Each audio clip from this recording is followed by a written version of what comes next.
नमस्कार दोस्तों, स्वागत है आपका 28 नवंबर 2025 की हमारे ताजा समाचार पैकेज में, जहां 2 मिनट में देश विदेश की बड़ी खबरें सीधे आपके सामने। अगर आपको हमारा कंटेंट पसंद आए तो लाइक करें, शेयर करें और सब्सक्राइब करना न भूलें ताकि अगली खबरें आप सबसे पहले पाएं। आज का छोटी सी मस्ती वाली जीके क्विज सही उत्तर कमेंट में बताइए और सही जवाब देने वालों में से एक को हमारी अगली वीडियो में स्पेशल शाउट आउट मिलेगा। प्रश्न, भारत का राष्ट्रगान जन गण मन किसने लिखा था? ए. बंकिम चंद्र चट्टोपाध्याय, बी. रविंद्रनाथ टैगोर, सी. कवि प्रदीप टी. सरोजिनी नायडू। अब शुरू करते हैं खबरों के साथ। चलिए शुरू करते हैं। हेडलाइन, केंद्र सरकार ने टेक्सटाइल सेक्टर में नई टैक्स रैंप्स योजना को मंजूरी दी। केंद्र ने टैक्स रैंप्स योजना को मंजूरी दी है ताकि अगले 7 वर्षों में वस्त्र क्षेत्र में रिसर्च, इनोवेशन और प्रतिस्पर्धा बढ़ सके। योजना में डेटा इंफ्रास्ट्रक्चर, स्टार्टअप समर्थन और क्षमता विकास पर जोर रहेगा। इसका मकसद तकनीकी कपड़ों, टेक्निकल टेक्सटाइल और एक्सपोर्ट को बढ़ावा देकर ग्रामीण रोजगार और ब्रांड प्रतिस्पर्धा मजबूत करना है। साथ ही निजी निवेश को आकर्षित करना भी शामिल है। बढ़ते हैं अगली खबर की तरफ। हेडलाइन, आईएमएफ की नई रिपोर्ट में अनुमान, भारत 2029 तक $5 ट्रिलियन की इकोनॉमी बन सकता है। आईएमएफ की रिपोर्ट में कहा गया है कि भारत में अगले 4-5 वर्षों में तेज आर्थिक वृद्धि कायम रहने की उम्मीद है और 2029 तक $5 ट्रिलियन इकोनॉमी बनने के रास्ते खुले दिखते हैं। रिपोर्ट ने नोट किया कि रुपये की कमजोरी कुछ अनुमानों को प्रभावित कर रही है, इसलिए विनिमय दर और निवेश माहौल पर नीति ध्यान जरूरी है ताकि विकास टिकाऊ रहे। बढ़ते हैं अगली खबर की तरफ। हेडलाइन, साइक्लोन डिटवाह को लेकर दक्षिण भारत के कई तटीय राज्यों में अलर्ट जारी। मौसम विभाग ने चेतावनी दी है कि साइक्लोन डिटवाह के प्रभाव से अगले 2-3 दिनों में आंध्र प्रदेश, तमिलनाडु, पुदुचेरी और कावेरी डेल्टा के तटीय इलाकों में भारी बारिश और तेज हवाओं का संभावना है। मछुआरों को समुद्र में न जाने की सलाह दी गई है और संभावित बाढ़ और तटीय नुकसान के लिए स्थानीय प्रशासन सतर्क है। लोग सुरक्षा निर्देश जरूर मानें। बढ़ते हैं अगली खबर की तरफ। प्रधानमंत्री मोदी जल्द स्पेस स्टार्टअप स्काई रूट के इन्फिनिटी कैंपस का उद्घाटन करेंगे।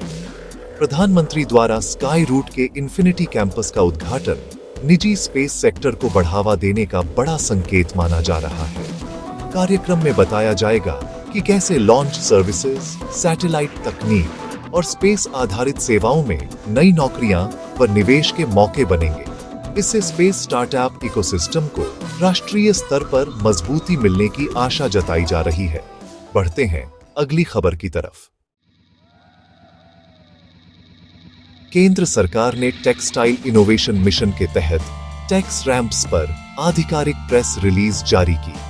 जारी प्रेस नोट में कहा गया है कि टैक्स रैंप्स मिशन का लक्ष्य हाईटेक फैब्रिक्स, टेक्निकल टेक्सटाइल और ग्लोबल मार्केट में भारतीय ब्रांड की पकड़ मजबूत करना है। योजना में R&D, क्लस्टर संवर्धन और एक्सपोर्ट लिंकिंग के कदम शामिल होंगे ताकि घरेलू विनिर्माण और ग्रामीण रोजगार दोनों मेल खाएं तथा विदेशी मांग का बेहतर लाभ उठाया जा सके। बढ़ते हैं अगली खबर की तरफ।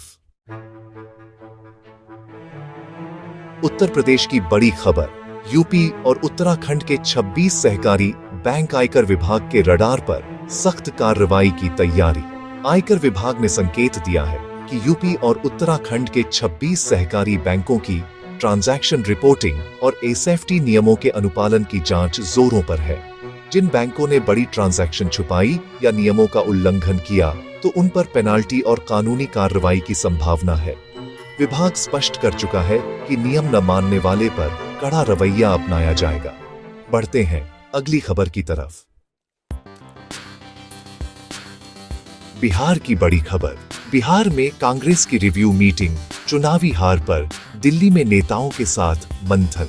बिहार में हुई रिव्यू बैठक में कांग्रेस के राष्ट्रीय और राज्य नेताओं ने चुनावी हार के कारणों का विश्लेषण किया। बैठक में उम्मीदवारों से रिपोर्ट ली जा रही है, संगठनात्मक कमियों की पहचान की जा रही है और सुधारात्मक रणनीतियां तैयार की जा रही हैं, ताकि 2025 के बाद की राजनीति के लिए नया रोड मैप बन सके। फोकस संगठन, जन संवाद और स्थानीय स्तर पर मजबूती पर है। बढ़ते हैं अगली खबर की तरफ। राजस्थान की बड़ी खबर। राजस्थान में ठंड बढ़ी, 27 और 28 नवंबर के लिए कई इलाकों में बारिश का अलर्ट। उत्तर पश्चिमी हवाओं के प्रभाव से राजस्थान में तापमान गिरने और ठंड बढ़ने की सूचना है। मौसम विभाग ने 27 और 28 नवंबर के लिए जयपुर समेत कई जिलों में हल्की से मध्यम बारिश तथा बादल छाए रहने का अलर्ट जारी किया है। इससे कोल्ड वेव की स्थिति और तेज हो सकती है। स्थानीय प्रशासन ने सतर्कता और आवश्यक तैयारियां बढ़ाने का निर्देश दिया है। बढ़ते हैं अगली खबर की तरफ। मध्य प्रदेश की बड़ी खबर।